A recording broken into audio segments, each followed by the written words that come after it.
रोशन महल था। ये एक कदीम वज़ा की वसी 2 मंजिला कोठी थी। आगे कर्जन रोड शुरू होती थी।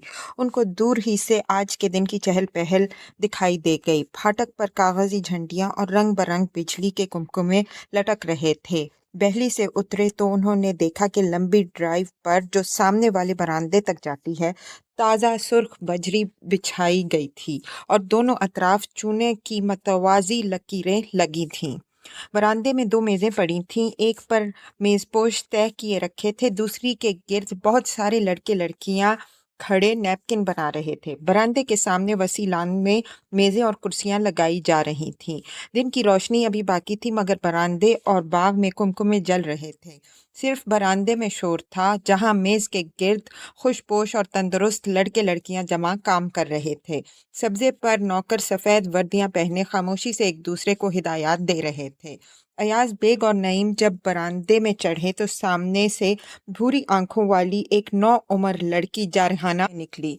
चचा, वो ठटक कर ऊंची आवाज में बोली, तस्लीम बाबा बैठे हैं, आप चलिए अंदर, हम लोग नैपकिन बना रहे हैं अभी तो। वो घड़ी देखती हुई जाकर 9 उम्रों के उस ग्रोह में शामिल हो गई।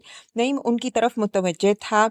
उनकी औसत उम्र नईम की उम्र के लगभग थी। देखो अजरा, परवेज उल्टी तरफ से बना रहा है और कहता है कि यही सीधा है। पहली लड़की से एक दूसरी लड़की जो सुर्ख रेशमी लिबास में थी बोली। भूरी आंखों वाली लड़की ने जाकर उसी जारहाना अंदाज में सबसे लंबे और बड़ी उम्र के लड़के का नैपकिन खोल दिया। गलत, बिल्कुल गलत, वो बोली। उसके भूरे रंग के लंबे बाल हवा में उड़ रहे थे और गर्दन की सफ़ेद जिल्द दिखाई दे रही थी। देखो भाई सब लोगों, उसने चिल्लाकर कहा, परवेज यूं बनाता है, और रुमाल को बेतरतीबी से गोल मोल लपेट दिया, जैसे जिसे देखकर सब हंसने लगे। यहाँ तो मौलाना सर पर बांध कर नमाज पढ़ाते हैं। एक मोटा सा सफ़ेद रंगत वाला लड़का बोला। कहकहों का शोर बुलंद हुआ। भूरी आंखों वाली लड़की सर पीछे फेंक कर हंस रही थी, जिससे गर्दन की पुश्त पर सफ़ेद सेहतमंद जिल्द इकट्ठी होकर उभर आई थी और गले पर तंग फ्राक गोश्त में धंसा जा रहा था। उसका गहरा सुर्ख रंग एक पागल सी हंसी में तुना हुआ था, नरखरा कपकपा रहा था और आंखों में पानी आ गया। परवेज मुतजब्जब खड़ा सबका मुंह देखता रहा, फिर बहुत गहरा झेंप किया। मैं कोई लड़की थोड़ा हूँ, ये तो लड़कियों का काम है या बहरों का। हंसी तेज हो गई।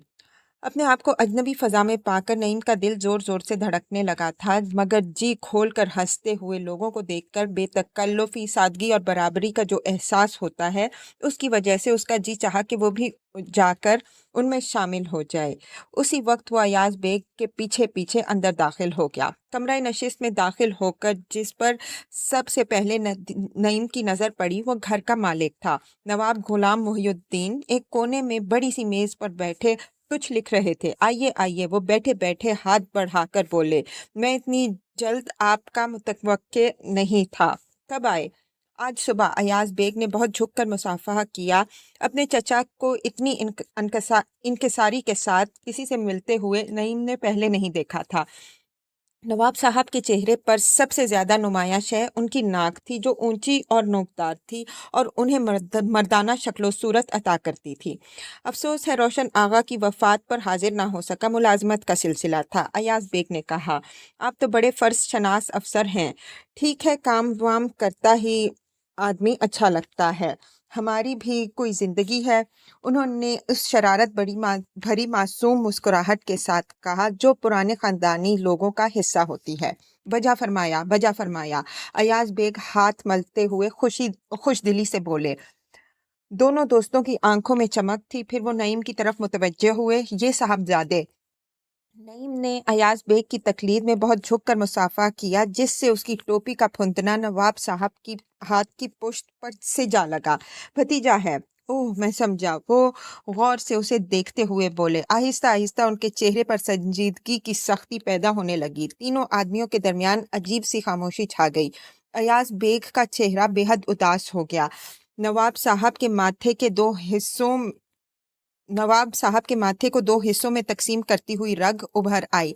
बारीक रेशमी गाउन पहने वो अपने मजबूत चेहरे और वहशियाना कुव्वत से भरपूर शबीह लिए सीधे बैठे रहे। फिर अचानक उन्होंने पहलू बदला और आहिस्ता आहिस्ता कहने लगे, मैं देख रहा था, उनकी शक्ल नियाज बेग से बहुत मिलती है। खूबसूरत आदमी था।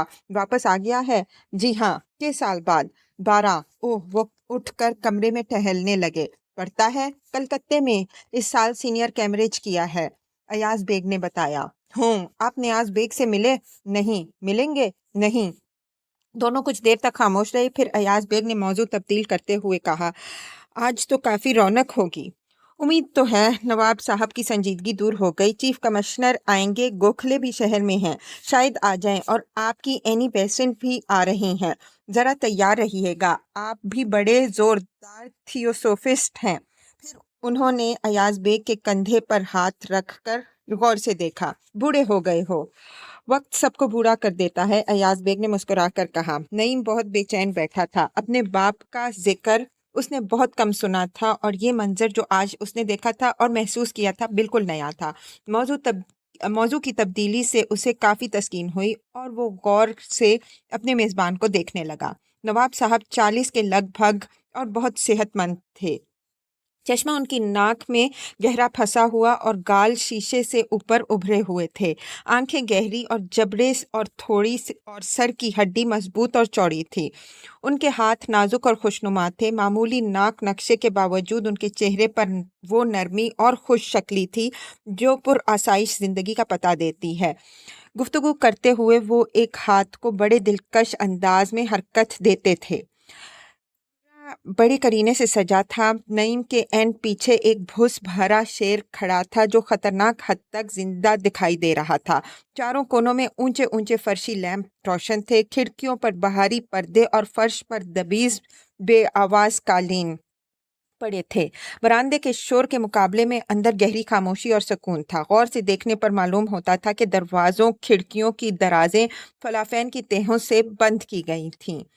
फिर उनका मेज़बान उठा और थोड़ी देर तक लॉन पर मिलने का वादा करके अंदर के कमरों की तरफ चला गया। आकर नईम ने देखा कि नैपकिन सारी मेज़ों पर रखे थे और सफ़ेद वर्दियों वाले बैरे आखिरी इंतजामात में मसरूफ़ थे और कोई दिखाई ना देता था।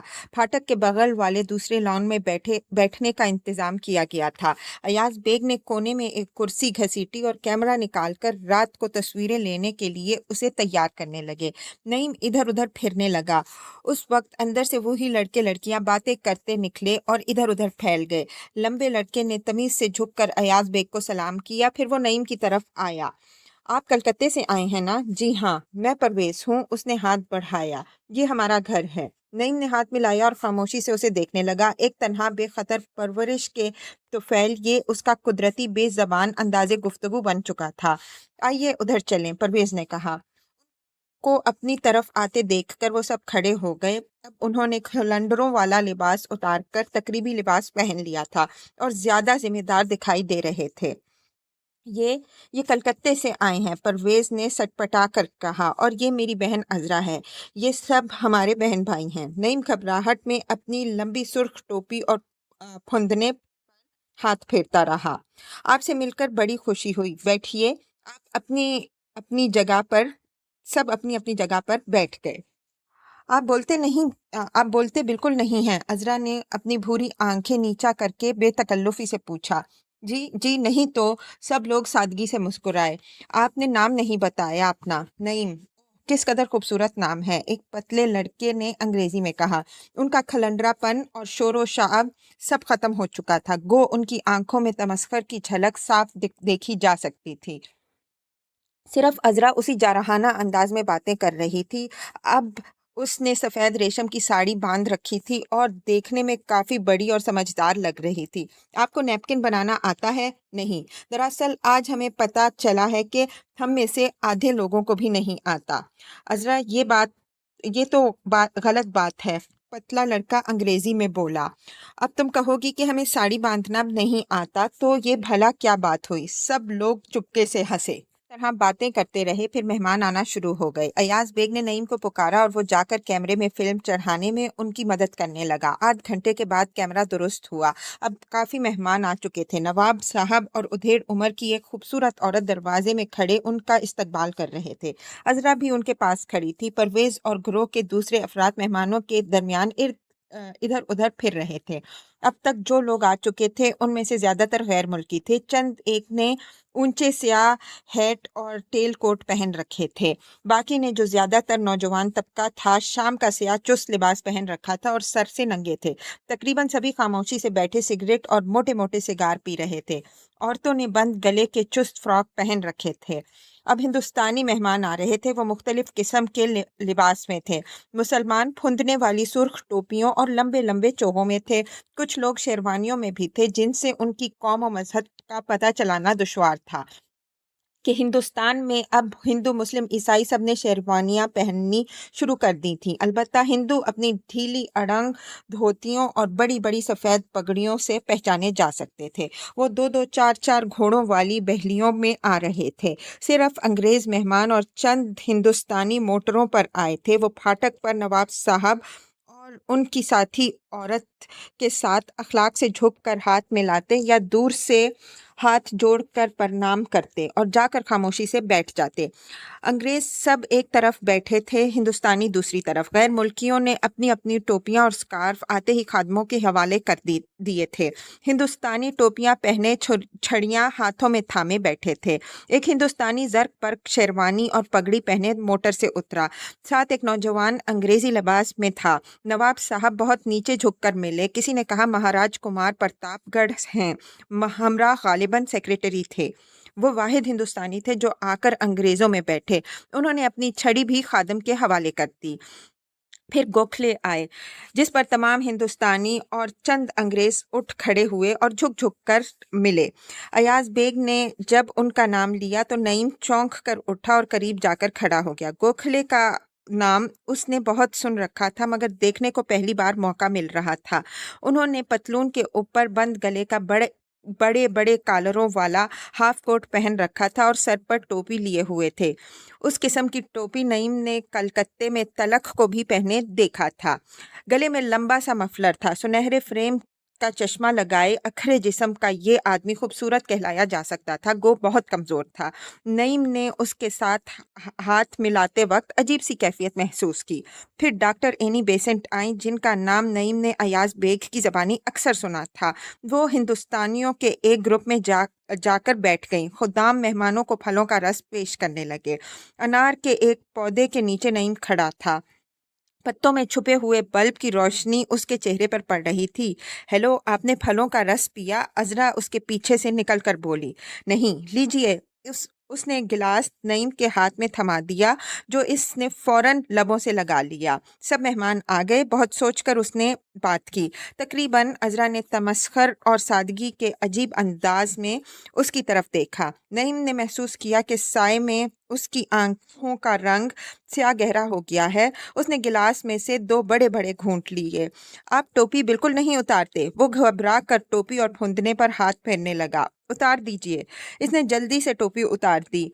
ये बटन खोल दीजिए। अजरा ने उंगली से उसके गले की तरफ इशारा किया। जब वो ऊपर के दो चार बटन खोल चुका तो दफातन वो बहुत गहरी झेंप गई। मेरा मतलब है सिर्फ ये कि आपको गर्मी तो महसूस नहीं होती शेरवानी में? नहीं। यूं भी देखिए, ये हमारे मटर फूल सूख गए हैं। आखिर अप्रैल तक इनकी बहार होती है। उसका चेहरा अभी तक सुर्ख हो रहा था। नईम को पहली दफा महसूस हुआ कि वो कोई गैर मामूली शय नहीं बल्कि आम सी लड़की थी, बिल्कुल जिस तरह वो खुद था। जल्द ही उसके सेहर से निकल गई।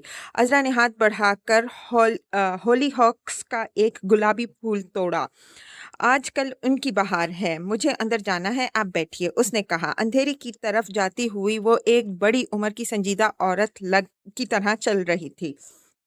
नईम ने उसे बरामदे में गायब होते देखा और हाथ बढ़ाकर चंद खुश्क मटर फूल तोड़। वो खड़खड़ा कर टूटे और बिखर गए। मेहमानों की टोलियों में गुफ्तगू बड़े जोरों शोर से शुरू हो चुकी थी। सामने तीन अंग्रेज बैठे चौथे की बातें गौर से सुन रहे थे। ये चौथा, जिसका स्याह हैट नीचे घास पर पड़ा था, उधेड़ उम्र का बड़े से सर वाला शख्स था और बड़ी महवियत से ड्रामाई अंदाज में हाथ हिला हिलाकर कोई किस्सा बयान कर रहा था। नईम आगे बढ़ा। एक लंबे सोफे पर महाराज कुमार प्रतापगढ़ चीफ कमिश्नर के साथ बैठे ताश के पत्ते बांट रहे थे। ताश के लिए ये मौजू वक्त तो नहीं मिस्टर, پر میں آپ کو سکھانے کے لیے بہت بےتاب ہوں۔ ایسا عجیب و غریب کھیل ہے جو یہاں پر تو کسی کو نہ آتا ہوگا۔ گزشتہ ماہ میں نے پیرس میں ایک خاتون سے سیکھا تھا۔ انہوں نے پتوں کی تقسیم سے غیر مطمئن ہو کر تاش اپنے سیکریٹری کو پکڑائے اور خود چیف کمشنر کو کھیل کے ابتدائی اصول سمجھانے لگے۔ ساتھ بیٹھی ایک انگریز خاتون بھی دلچسپی لینے لگیں۔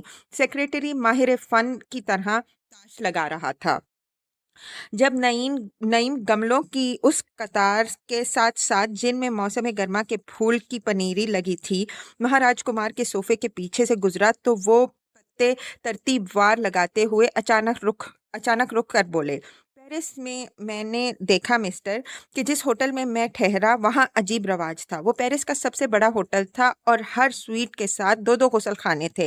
کیا ہوا کہ صبح میں نہانے کے لیے نکلا تو کیا دیکھتا ہوں کہ سامنے والے سویٹ سے ایک صاحب ننگ دھڑنگ کمر کو تولیے سے پہنچتے نکلے چلے آ رہے ہیں۔ میں نے گھبرا کر کہا، اوہ معاف کیجیے، اور واپس چلا گیا۔ وہ صاحب جواب دیے بغیر نکل گئے۔ انگریز خاتون سرخ ہو گئی۔ انگریزی بہت کم سمجھتے ہیں وہاں پر، وہ جلدی سے بولی۔ جی ہاں، راج کمار نے بے حد اخلاق سے کہا، بڑی دقت ہوئی۔ حیرت کی بات ہے کہ فرانس کا ساحل آپ سے صرف 30 میل دور ہے۔ درست ہے، بالکل درست ہے۔ خاتون نے بات ٹالنے کی کوشش کی، حیرت کی بات تو ہے۔ اچھا تو مسٹر، مہاراج کمار نے بہرحال بات جاری رکھی، دوسرے دن بھی یہی حرکت ہوئی، اب کہ کوئی دوسرے صاحب تھے۔ میں بھی ڈھٹائی سے سامنے دیکھتا ہوا پاس سے گزر گیا، لیکن آگے نکلنے پر ایک نظر پیچھے مڑ کر دیکھے بغیر باز نہ رہ سکا۔ کیا دیکھتا ہوں کہ ایک خاتون بڑی بے خبری اور لا تعلقی سے میرے پیچھے پیچھے چلی آ رہی ہیں۔ اس کے بعد میں پیرس کا عادی ہو گیا۔ چیف کمشنر ہولے سے مسکرائے۔ سیکریٹری کے پاس جو نوجوان انگریز بیٹھا تھا آگے جھک کر بولا، بھائی پیرس کی عورتیں ہندوستانی عورتوں کی طرح تھوڑی ہوتی ہیں۔ ہاں جی، مہاراج کمار نے سوچتے ہوئے کہا، بڑی محنتی ہوتی ہیں۔ اس پر زبردست کہا پڑا، سب جی کھول کر ہنسے۔ چیف کمشنر مسکرائے اور اپنے بے حد وسیع ماتھے پر ہاتھ پھیرا۔ مہاراج کمار پھر سے پتے تقسیم کرنے لگے۔ صرف وہی ایک شخص تھے جو انگریزوں کے ساتھ بے تکلفی سے باتیں کر رہے تھے۔ آگے وہ بڑی بڑی پگڑیوں اور دھوتیوں والے ہندو تاجر بیٹھے تجارت کی باتیں کر رہے تھے۔ مجمع کے اوپر سے نعیم نے دوسری طرف دیکھا۔ 3 انگریزوں کو قصہ سنانے والا انگریز اب اٹھ کر ان کرسیوں کے آگے اس طرح پھر رہا تھا جیسے جنگلی جانور پنجرے میں چکر لگاتا ہے، اور اسی انہماک سے بول رہا تھا۔ پھاٹک کے اندر جو کاریں کھڑی تھیں ان کا نظارہ کرنے کے لیے چند بچے اور نچلے طبقے کے لوگ سڑک پر جمع ہو گئے تھے۔ چیف کمشنر کے ہمراہ آئے ہوئے سپاہی انہیں بید مار مار کر بھگا رہے تھے، لیکن وہ ایک جگہ سے ہٹ کر دوسری جگہ جا کھڑے ہوتے۔ مئی کے شفاف آسمان پر اب مکمل تاریکی تھی اور ستارے تھے۔ رات گرم تھی اور درختوں میں رنگین کمکمے روشن تھے۔ آگے صوفے پر اسے ایاز بیگ دکھائی دیے جو ڈاکٹر اینی بیسنٹ کے ساتھ باتیں کر رہے تھے۔ ان کی گفتگو میں ایک اور شخص بہت صاف رنگت اور سیاہ بالوں والا بھی شامل تھا۔ نعیم اپنے چچا کے پاس خالی جگہ پر بیٹھ گیا۔ اس بات پر میں میڈم بیلیٹسکی سے متفق نہیں ہوں، اینی بیسنٹ کہہ رہی تھی۔ وہ کہتی ہیں کہ ستاروں کی دنیا میں جو وجود ہیں وہ محض روحیں ہیں، اور یہ کہ وہ مادی نہیں ہیں، اور وہ انہیں مابعدت طبیعیاتی طور پر ثابت کرنا چاہتی ہیں۔ میں کہتی ہوں کہ وہ باقاعدہ طور پر اجسام ہیں اور مادی ہیں، اور طبیعیاتی طور پر اس کا ثبوت پیش کیا جا سکتا ہے، اور یہ کہ طبیعیات کے اطلاق سے تھیوسوفی کی تھیوری پر کوئی اثر نہیں پڑتا۔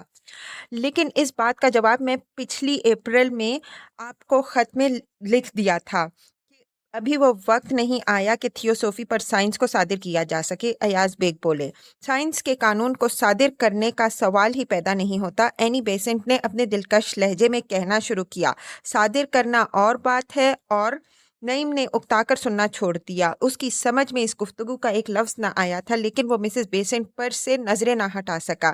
اس کے سر پر ایسے سفید بالوں کی ٹوپی بنی ہوئی تھی، اور اس کی آواز، نعیم نے سوچا، شاید دنیا کی خوبصورت ترین آواز تھی۔ اپنی عمر کے باوجود وہ بڑی پرکشش عورت تھی۔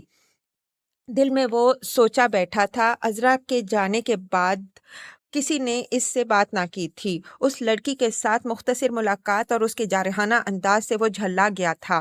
آہستہ آہستہ اس کے دل پر لڑک پن کی اداسی اتر آئی، اور ارد گرد باتیں کرتے ہوئے اور باتیں سنتے ہوئے تمام آدمیوں کو وہ خاموش رقابت کے احساس के साथ देखने लगा। दाएं तरफ नवाब साहब, उनकी साथी उधेड़ उम्र खूबसूरत औरत, 2 अंग्रेज और 1 हिंदुस्तानी छोटे से दायरे में बैठे थे। हिंदुस्तानी मुतवातिर बातें कर रहा था और उसके साथी दिलचस्पी से सुन रहे थे। जब वो आया तो लंगड़ा कर चल रहा था और सब लोग बड़े तपाक से उसे मिले थे।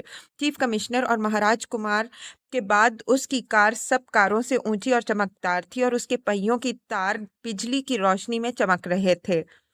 इस वक्त उसकी टांग जो खराब थी बिल्कुल सीधी अकड़ी हुई कुर्सी पर से नीचे सब्जे तक आ रही थी, लेकिन उसकी बातों के हल्ले में कोई उसकी टांग से दिलचस्पी ना ले रहा था।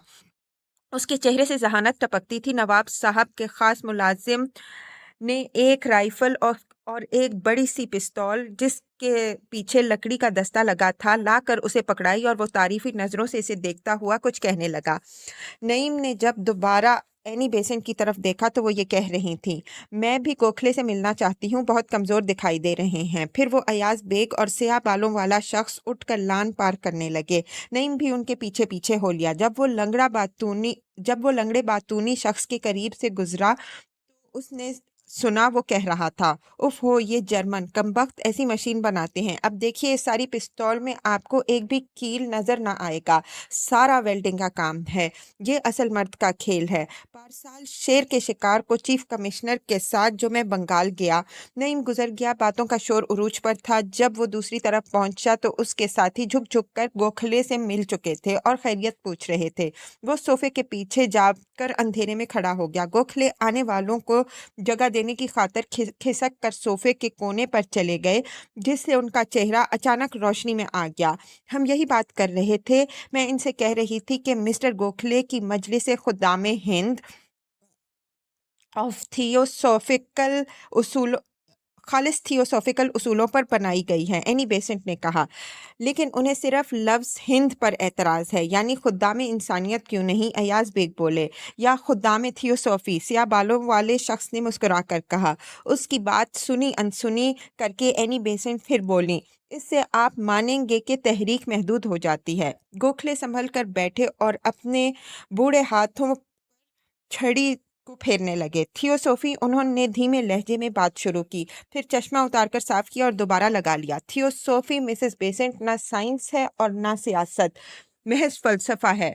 सियासत चंद मादी फ़वाइद का नाम है, जैसे बेहतर खुराक, बेहतर लिबास, बेहतर रिहाइश, इन्हें हासिल करने का तरीका। और थियोसॉफी या किसी भी गैर मादी या गैर अमली फ़लसफ़े पर यकीन करके हम ये चीज़ें हासिल नहीं कर सकते। मादे का एक हुजम होता है और वो एक ख़ास जगह घेरता है। वही मादा इससे ज़्यादा रकबे की जगह नहीं घेर सकता, चुनांचे महदूद है।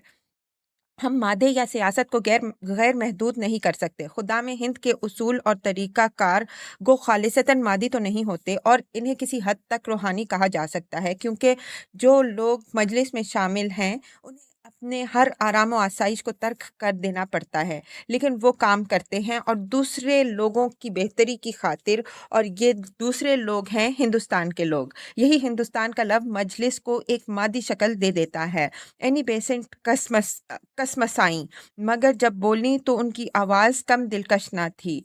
लेकिन मैं नहीं समझती कि आप वसी तर मकसद और इस्तिलाहों से क्यों घबराते हैं। काम जो भी हो, एक बड़ा नाम काम और मकसद को वुसअत बख्शता है। लेकिन ये अजमत और वुसअत तो आप समझती हैं, या नवाब साहब समझते हैं, या कर्नल औलकाट समझ सकते हैं। मेरे मुल्क के ये छोटे छोटे लोग ना ज़हीन हैं ना रूहानी हैं। उनसे अगर कहा जाए कि दुनिया की बेहतरी के लिए आओ तो वो अपना गंदुम बोना जारी रखेंगे, लेकिन अगर कहा जाए कि हिंद के लिए, अपने फ़लाँ भाई के लिए, फ़लाँ बहन के लिए आओ, तो देखिए मिसेस बेसेंट, गोखले ने एक हाथ से चश्मा उतारा और दूसरे हाथ की उंगली हिलाते हुए बोले, ये लोग जो खेतों में और सड़कों पर और गलियों में काम करते हैं, गो ज़हीन और रूहानी नहीं मगर अक्लमंद ज़रूर हैं। वो अपने गाँव, अपनी ज़मीनों, अपने माँ बाप और बच्चों के नाम पर ज़रूर आएंगे, और इसीलिए किसी सियासी तहरीक को गैर महदूद नहीं किया जा सकता। इस लहजे नवाब साहब जो करीब से गुजर रहे थे चौंक कर रुक गए। खूब, हर तरफ सियासी तहरीकात की बात हो रही है। आप बड़े कमज़ोर नज़र आ रहे हैं मिस्टर गोखले, आपकी ज़ायबतीज़ कैसी है? ख़राब ही जा रही है। सेहत या मौत का गम तो नहीं, गम है तो मोहब्बत का। मोहब्बत का? स्याह बालों वाला आदमी मुस्कुराया। एनी बेसेंट खूबसूरती से चौंकी। जब से पैदा हुआ हूँ मीठे से मोहब्बत करता रहा। अब इधर 10 बरस से मीठा हलक से नहीं उतरा। वो हंसे। मगर यही क्रिसमस पर जब बांकीपुर आप आए थे तो आप सेहत में थे। आप कांग्रेस के इजलास पर बांकीपुर में थे? एनी बेसेंट ने बात काट कर कहा। हाँ हाँ, मैं था। गोखले थे, महाराज कुमार थे, मिस्टर सुनहा थे। नवाब साहब ने लंगड़े बातूनी की तरफ इशारा करके बताया। ओह, मैं उस वक्त हिंदुस्तान में नहीं थी। इजलास कैसा रहा? अच्छा खासा रहा, बहुत लोग आए। बंगाल की तकसीम के मुतालिक कोई रेवोल्यूशन हुआ? नवाब साहब ने दिमाग पर जोर डालते हुए सामने देखा और जहां नईम खड़ा था वो खिसक कर अंधेरे में हो गया। और क्यों मिस्टर गोखले? गोखले हंसे। बंगाल तकसीम हो या मुत्तहिद रहे, आपका रॉयल बंगाल टाइगर का शिकार जारी रहेगा। याददाश्त कुछ ठीक नहीं रही कई दिनों से। वो खिसियाने होकर बोले और इजाजत लेकर चले गए। आपका बांकीपुर के बारे में क्या ख्याल है? एनी बेसेंट ने गोखले से पूछा। ख्याल? वो तंज से मुस्कुराए। बस ऐसी ही एक पार्टी थी जैसी आज है। बड़े शानदार लोग थे, खूबसूरत और अप टू डेट, खूबसूरत बातें थीं, खूब खुश गप्पियां थीं। ये तो ज्यादती है मिस्टर गोखले, मैं भी प्रेस की तरफ से वहीं था। अच्छी खासी कॉन्फ्रेंस थी। सया बालों वाला आदमी शस्ता अंग्रेजी में बोला।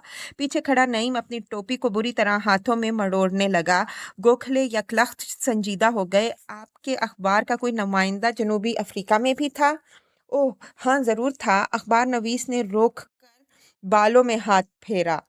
आप जनूबी अफ्रीका से आ रहे हैं, मैं जानता हूँ, मगर वहाँ का मुकाबला आप हिंदुस्तान से नहीं कर सकते। यहाँ तो सियासत यानी पढ़े लिखे लोगों के हाथ में है। पढ़े लिखे लोगों से आपकी मुराद?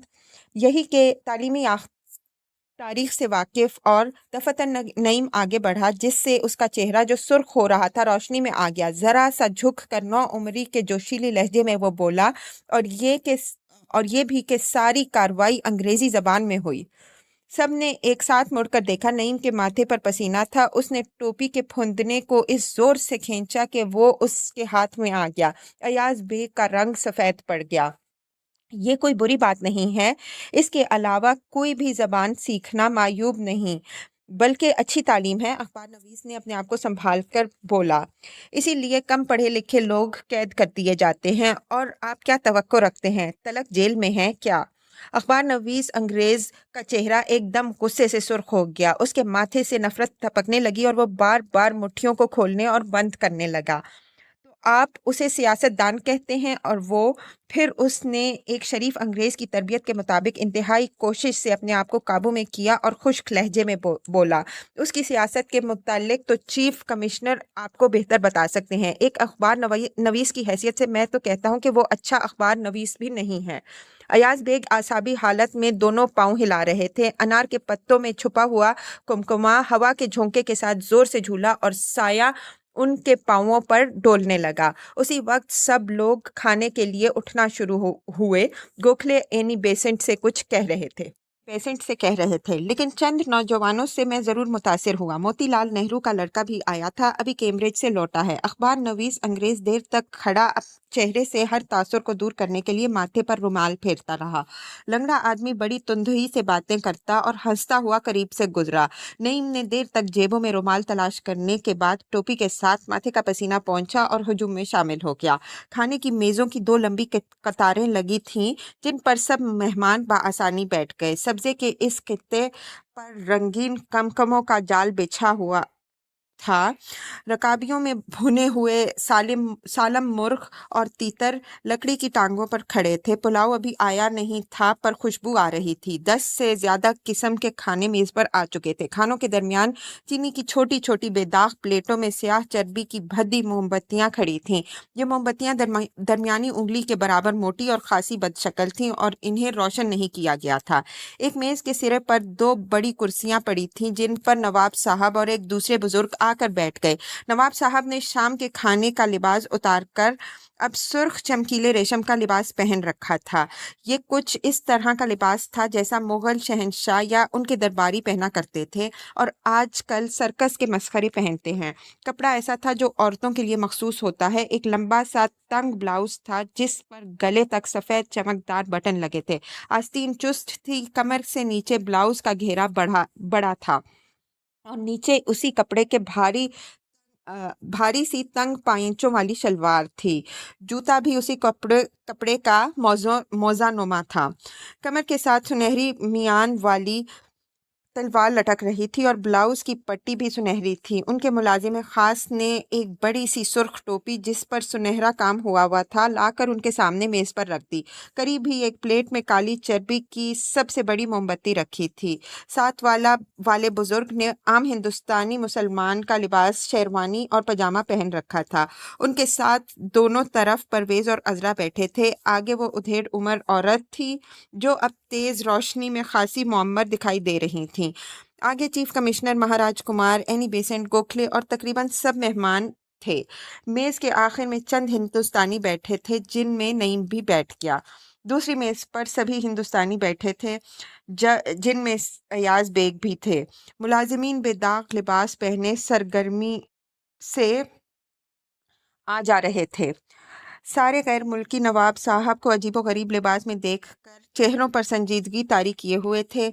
जब सब लोग बैठ चुके तो मेज के सिरे वाले बुजुर्ग अपनी जगह पर खड़े हुए। सब खामोश हो गए। हवा दरख्तों में थम गई। चंद लम्हों तक खामोश खड़े रहने के बाद उन्होंने अपना रुमाल निकालकर माथे का पसीना खुश्क किया और बोले, आज यानी 13 मई 1913 को रोशन आगा को फौत हुए 3 माह मुकम्मल हो गए। मैं ख़ानदानी रिवायात के मुताबिक और इस हैसियत की रूह से जो मुझे सौंपी गई है, नवाब गुलाम मोहिउद्दीन खान ऑफ रोशनपुर के रोशन आगा के लक़ब का सही हकदार होने का ऐलान करता हूँ।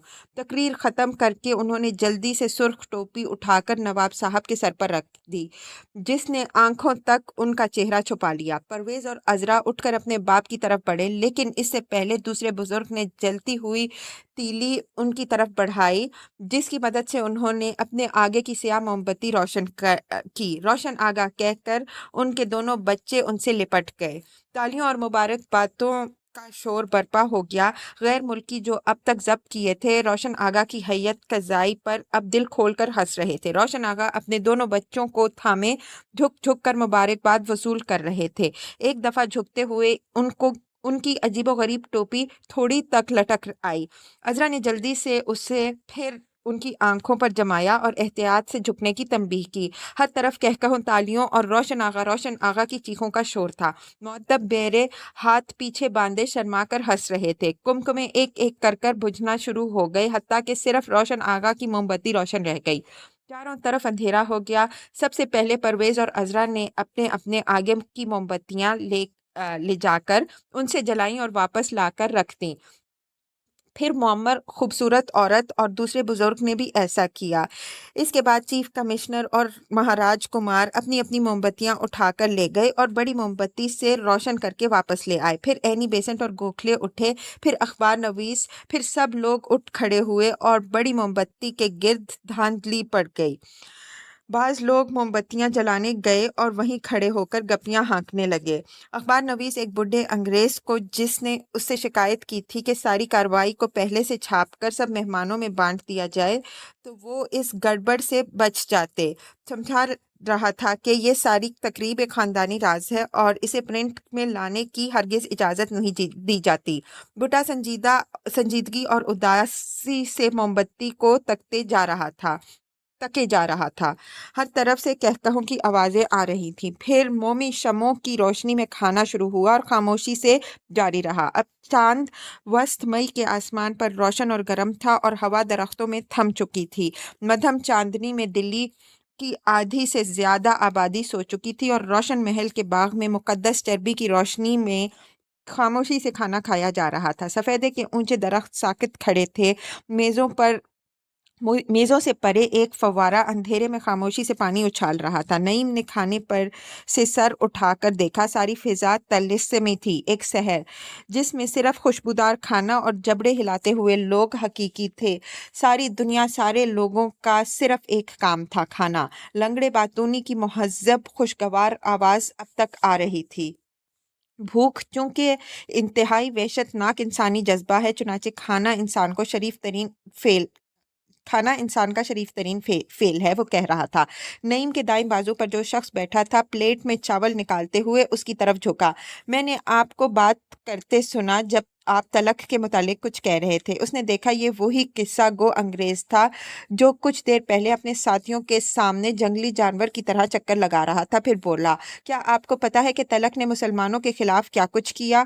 وہ ذبیحہ گاؤں کے خلاف سوسائٹی اور مسجد کے سامنے باجا بجانے پر اصرار، اور وہ سب۔ کوئی جواب نہ پا کر کچھ دیر بعد اس نے دوبارہ گفتگو کی صحیح کی۔ اس موم بتی کو دیکھ رہے ہیں؟ سنا ہے کہ یہ چربی پچھلے 100 سال سے اس خاندان کے پاس ہے۔ میں سوچتا ہوں جب یہ ختم ہو جائے گی تو پھر کیا ہوگا؟ نعیم نے محفوظ ہو کر اسے دیکھا۔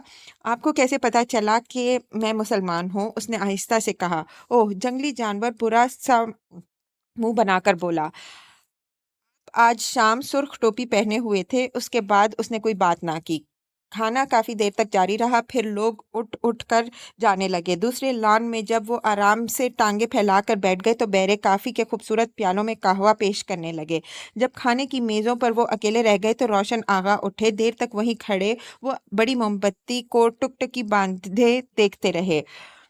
اپنے انوکھے لباس میں وہ بیک وقت باروب اور مسخرے دکھائی دے رہے تھے۔ پھر انہوں نے پھونک مار کر موم بتی کو بجھا دیا۔ روشن آغا، ان کے ملازم خاص نے دھیرے سے کہا اور سارے دانت نکال کر ہنسنے لگا۔ انہوں نے ایک لحظہ غور سے اسے دیکھا، پھر اپنی چھوٹی انگلی سے چمکدار انگوٹھی نکال کر اس کی طرف اچھالی جسے زمین پر گرنے سے بچانے کے لیے وہ دیوانہ وار ہوا میں ہاتھ چلانے لگا۔ جب وہ بجری کی سڑک پار کر کے دوسری طرف جا رہے تھے تو کونے والے درخت کے نیچے انہوں نے نعیم اور عذرا کو دیکھا اور ان کے مسرور چہرے پر فکر کی ایک پرچھائی گزر گئی۔ نعیم قہوے کا پیالہ پکڑے ایک عجیب و غریب درخت پاس جا نکلا۔ وہ ٹھنگا سا پھیلا ہوا درخت تھا اور اس کی موٹی موٹی شاخیں نعیم کی چھاتی کے برابر آتی تھیں۔ اس کا جی چاہا کہ چھلانگ لگا کر اوپر چڑھ جائے۔ قہوے کا پیالہ شاخ پر رکھ کر اس نے اوپر دیکھا۔ شاخوں میں سرخ رنگ کا کمکما جل رہا تھا۔ آپ اکیلے اکیلے کیوں پھر رہے ہیں؟ عذرا نے قریب آ کر پوچھا۔ جواب دینے کے بجائے اس نے قہوے کا پیالہ اٹھایا اور گڑبڑا کر ایک جلتا جلتا گھونٹ پڑا۔ یہ درخت ہماری محبوب جگہ ہے۔ ہم چھٹی کے روز سارا دن یہاں چڑھتے رہتے ہیں۔ وہ شاخ پر ہاتھ پھیرنے لگی۔ مدھم سرخ روشنی میں اس کی آنکھیں اور بال بھورے اور گندمی تھا۔ اس کا بازو جو شاخ پر رکھا تھا گول اور صحت مند تھا اور تنگ آستین میں سختی سے پھنسا ہوا تھا۔ بے اختیار نعیم کا جی چاہا کہ اس کی ابھری ہوئی جگہ کو چھوئے جہاں سے آستین نے جلد کو دبا رکھا ہے۔ وہ شاخ پر ہاتھ پھیرنے لگا۔ آپ کی کافی گرم ہے، کچھ زیادہ ہی گرم ہے، نعیم نے کہا۔ اوہ، وہ اسی طرح سر پیچھے پھینک کر ہنسی جیسے شام کے وقت برآمدے میں ہنس رہی تھی۔ اس کی گردن چوڑی ہو گئی اور نرخرا تیزی سے کانپنے لگا۔ وہ بے حد جاندار ہنسی تھی۔ آپ کا منہ جل گیا؟ نعیم برا سا منہ بنا کر ہنسا۔ یہ بہت اچھا ہوا، وہ اسی جارحانہ انداز میں خوشی سے بولی اور دونوں ہاتھ اوپر باندھ کر شاخ کے ساتھ جھول گئی۔ دفعتاً وہ جھینپ گئی۔ مجھے ایسا نہیں کرنا چاہیے تھا۔ روشن آغا ناراض ہوں گے، وہ ہمیشہ مجھے اس پر چڑھنے سے منع کرتے ہیں۔ آپ خفا تو نہیں ہوئے؟ میں نے آپ سے مذاق کیا ہے، وہ قہوہ پیتی ہوئی بولی۔ نہیں، لیکن آپ میرا قہوہ پی رہی ہیں۔ ارے اوہ، وہ سادگی سے ہنس پڑی۔ لائیے میں آپ کے لیے اور لا دوں۔ میں یہی پیوں گا۔ یہی؟ اس نے آنکھیں پھیلا کر پوچھا۔ ہاں، یہی۔ حیرت کے مارے اس کی آنکھیں اور زیادہ پھیل گئیں۔ پھر اس نے آہستہ سے کہا، پیالے بالکل ایک جیسے ہیں۔ وہ خاموشی سے کھڑے قہوہ پیتے رہے۔ سامنے سے باتوں کا شور آہستہ آہستہ اٹھ رہا تھا۔ ہوا میں خنکی آ گئی تھی۔ عذرا کے بال پیچھے کی طرف اڑنے لگے۔ نعیم خاموش کھڑا اس کے بازو اور گردن دیکھتا رہا۔ قہوہ پیتی ہوئی وہ اپنے موٹے سرخ ہونٹوں پر زبان پھیر رہی تھی۔ میں اس ساری تقریب کا مطلب نہیں سمجھا، یہ جو آج ہوئی ہے، نعیم نے کہا۔ آپ کو کسی نے نہیں بتایا؟ یہ دراصل اس طرح ہے، روشن پور کا مالک روشن آغا کہلاتا ہے۔ یہ تقریب اسی سلسلے میں تھی۔ آج سے بابا روشن آغا کہلائیں گے، اس سے پہلے بڑے ابا تھے۔ بے حد دلچسپ تقریب تھی۔ یوں یہ خالص خاندانی تقریب ہے۔ بابا کا لباس بھی خاندانی ہے، صرف آج کے دن کے پہننے کے لیے ہے، وہ احترام سے بولی۔ جنہوں نے تقریر کی وہ کون ہیں؟ ہمارے خاندان کے سب سے عمر رسیدہ بزرگ ہیں اور وہ خاتون میری خالہ ہیں، یہی رہتی ہیں۔ آپ کی والدہ ممی پردہ کرتی ہیں۔ اس نے پیالہ خالی کر کے شاخ پر رکھتے ہوئے اچانک نعیم سے پوچھا، آپ انگریزی لباس پہنتے ہیں؟ ہاں، اتوار کو ہم پرویز کے BA کرنے کی خوشی میں پارٹی کر رہے ہیں، آپ آئیں گے؟ آ جاؤں گا، ضرور، یاد رکھیے گا 5 بجے شام۔ اچھا، ضرور، اس نے پھر کہا اور نعیم ہنس دیا۔ شب بخیر۔ وہ سبزے پر سے گزر کر روشن آگا کی طرف چلی گئی۔ وہ دوسرے کونے میں اونچی تکونی ٹوپی پہنے بیٹھے سر ہلا رہے تھے اور بار بار تلوار سنبھالتے جا رہے تھے۔ نعیم عذرا کو سبزے پر چلتے ہوئے دیکھتا رہا۔ اس وقت وہ اس لاابالی لڑکی سے بہت مختلف تھی جو شام کے وقت انگریزی لباس پہنے برآمدے میں دوڑ رہی تھی۔ بڑی شدت سے یہ خواہش ندیم کے دل میں پیدا ہوئی کہ وہ مڑ کر اس کے پاس چلی آئے اور وہ اس کے ہونٹوں، بازوؤں اور گردن کو قریب سے دیکھے۔ کچھ دیر بعد جا کر ایاز بیگ کے پاس بیٹھ گیا جو لنگڑے باتونی کو کسی عمارت کے تعمیری نقائص کے بارے میں کچھ بتا رہے تھے۔ اسے خاموشی سے ایاز بیگ کی باتیں سنتے ہوئے پا کر نعیم کو دکھ ہوا۔ آدھی رات کے قریب مہمان رخصت ہونا شروع ہوئے۔ روشن آغا کو شب بخیر کہہ کر جمائیاں لیتے ہوئے اور ڈکاروں کو روکتے ہوئے وہ اپنی اپنی سواریوں پہ جا بیٹھنے لگے۔